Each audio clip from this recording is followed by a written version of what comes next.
sense if she was.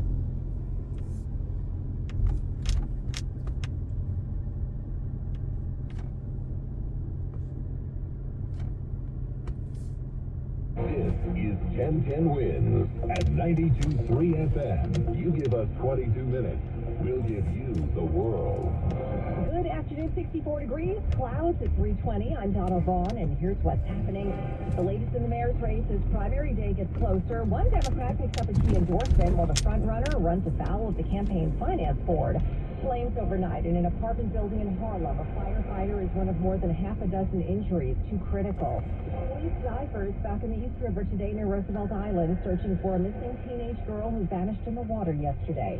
The desperation is mounting in Gaza, where dozens of aid trucks are being intercepted by starving Palestinians. This is where the ceasefire comes, and the maker of Oreos is suing Aldi. They accuse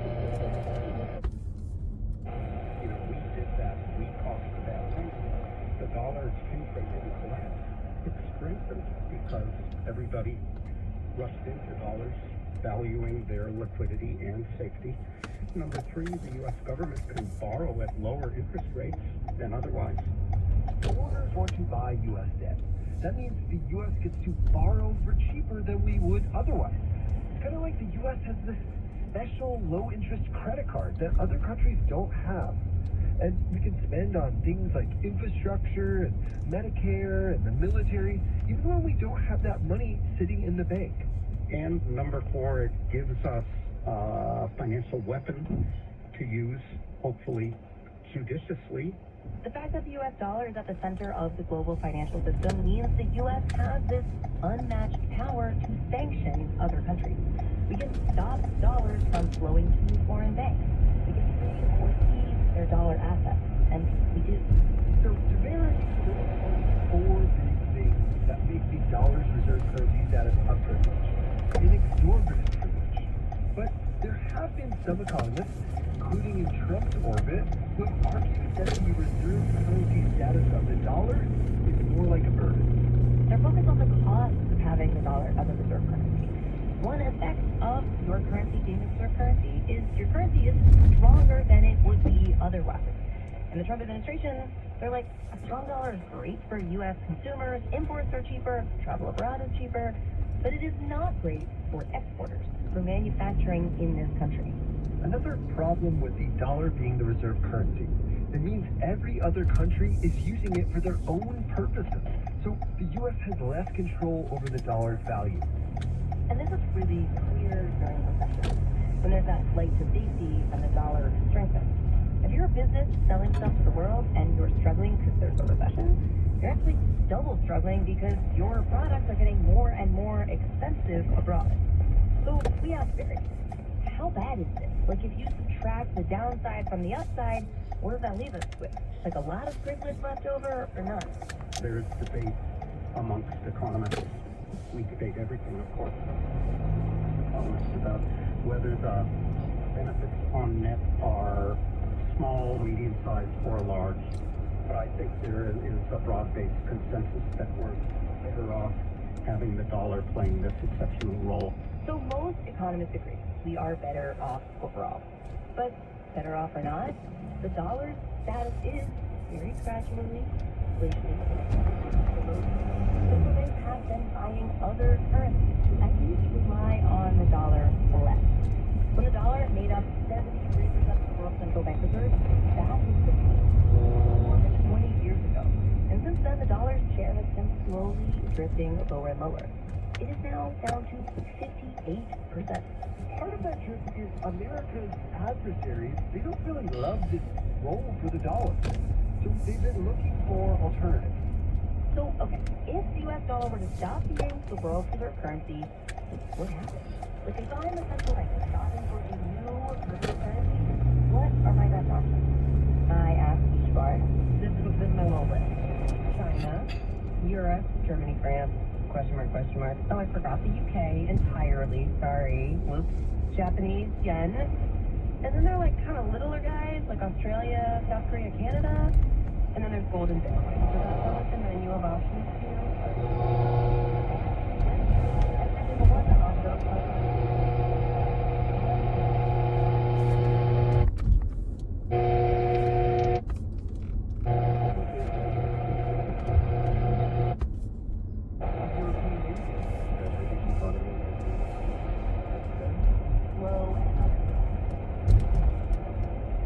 look at this.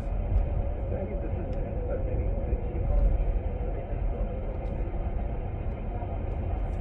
But Japan's vaccination machine is all wrong. From an economic perspective, they have too many old people drawing down their pensions and not donating money. And they really need exports to grow. which means they need a weaker yen. So for them, they don't really want it. They don't want to be the reserve currency. So I asked about Australia. And it turns out, yes, the Aussie dollar is on the rise. And so is the Canadian dollar and the South Korean won and even the Indian rupee. Collectively, it's a lot, but individually, each of these reserve currencies doesn't amount to very much. Okay, so it's like a Franken reserve currency. Yeah, it's, I wouldn't put that negative. Oh dear, okay. I'm feeling more pessimistic than I expected.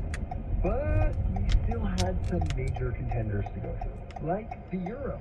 The euro launched. Not the euro. Well, Ishwar says To put it mildly, it's a mess. all those countries have their own government, with their own budget and policies for taxing and spending. And sometimes that doesn't work out so well.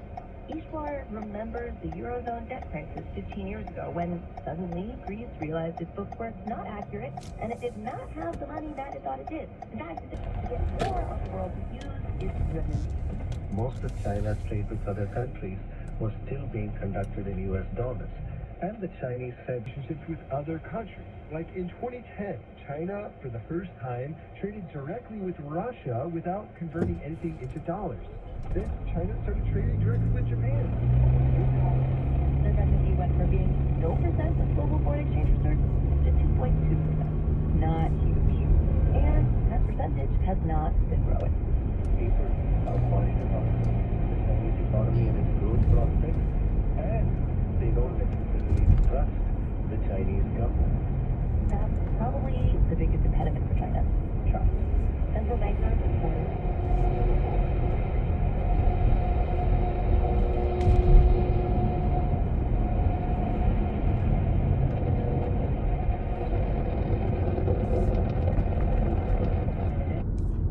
Avenue in Brooklyn. Don't miss it. Premier Lincoln the best, boy, I guess. I'm Bobber, founder and chairman of Burke America Parts Group, a family of brands that includes RepairClinic.com, an appliance and HVAC parts solution company that's grown into an international. 3:30.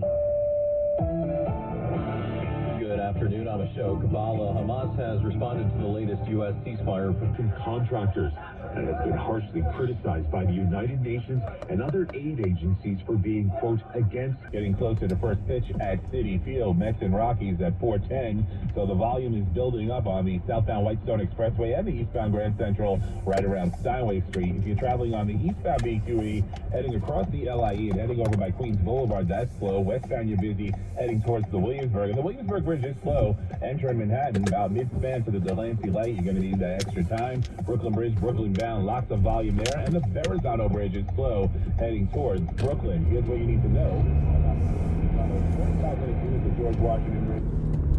There's always Richard's way.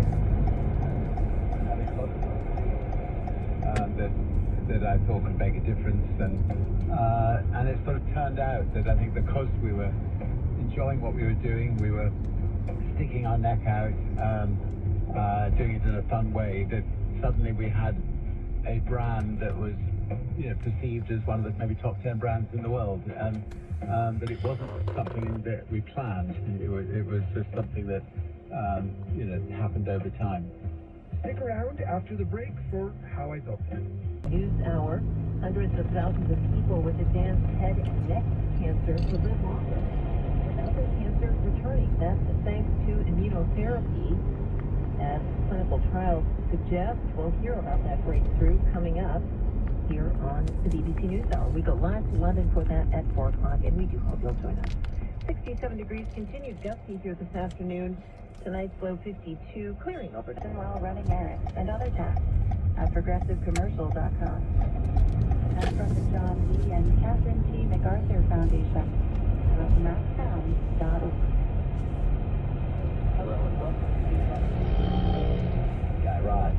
This is the place for solve your business.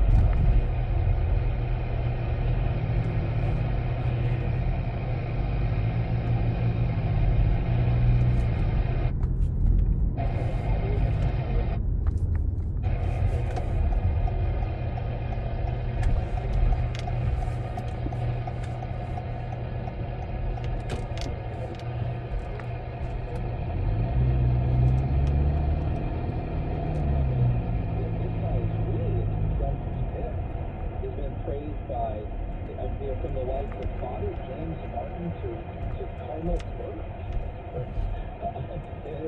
We could tell Carlos Dolan was pushing for him. Sarah is pushing for him. At least has praised him. So the consensus there, and so that's when he really becomes Pope. But he had his official installation a couple Sundays after that. That was in St. Peter's Square. Very touching. That's when he took his first ride in Hoboville. That's when he received the fisherman's ring on the ring finger of his right hand. And then the next day, so really one of his first official day on the job, he makes his first papal appointment, and it's to replace Cardinal Vincenzo Paglia as the head of the John Paul II Pontifical Institute on Marriage and Family in Rome. He was a very controversial figure. He was 80 years old, offered his resignation at age 75. When Bishop Chaput offered his resignation at age 75 to Francis accepted it and held down, right? But in this one, Francis was like, no, stay. But Paglia, what happened with the John Paul II Institute is really distressing and very upsetting. It is a death of John Paul II theology and money. They moved out to new property that they moved in. That great institute, which really found such great work over the last 10 years in the West, the opening the Commission of Family Marriage, everything else. All that great work headed by Cardinal Christopher.